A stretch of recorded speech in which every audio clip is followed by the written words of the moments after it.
You get paid in someone else's debt. You put that into the bank. They lend that debt out to somebody else 9 times over. You get taxed on your paycheck. You get income, which is debt. You go to buy something at the grocery store. You pay taxes on it. You decide to give somebody some money, and it's a larger amount. They get flagged, and somebody has to pay taxes on that. Put your money into 401k, and you retire, and you gotta pay taxes on it.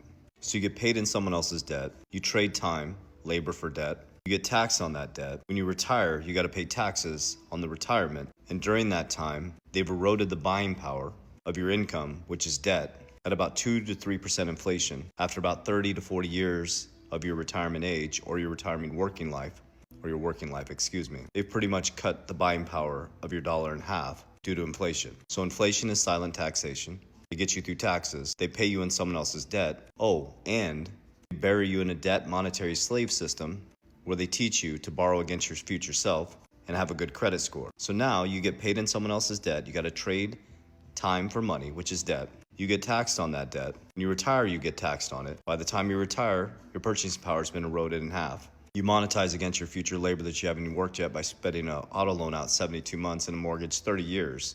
And the only way you can get ahead is to give up more time away from your family. You didn't fail, the system failed you. This worked for our grandparents, but we can't play by the same rules in this environment. The rules that work for our grandparents don't work anymore.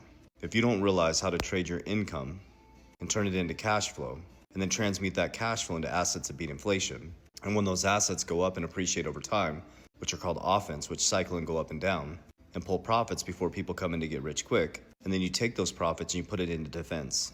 Things that create stability, protection, and hold the value of your currency, and something that creates a family bank, like cash value life insurance, so that when the markets come collapsing down, you can now leverage multiplying that dollar that now becomes 2 and go back into markets and buy everybody's fear. That's what the wealthy are doing. They get the printed money at the top that's extremely cheap, and by the time it gets down to you, it's extremely expensive. They're out of the market as you're coming in, and they're entering the market as you're running from it. So what you should be studying is how to transmute every single dollar you get, which is someone else's debt, into something that creates cash flow and makes money while you sleep. And then when that money comes in from the money you make while you sleep, you transmute that money into assets that will grow over time and beat inflation. And when you get some profits, don't be greedy, take some off the table and build some defense and protection for your family. And you should always be de-risking, de-risking, de-risking. You see, the system was not designed for you. It was designed to trap you.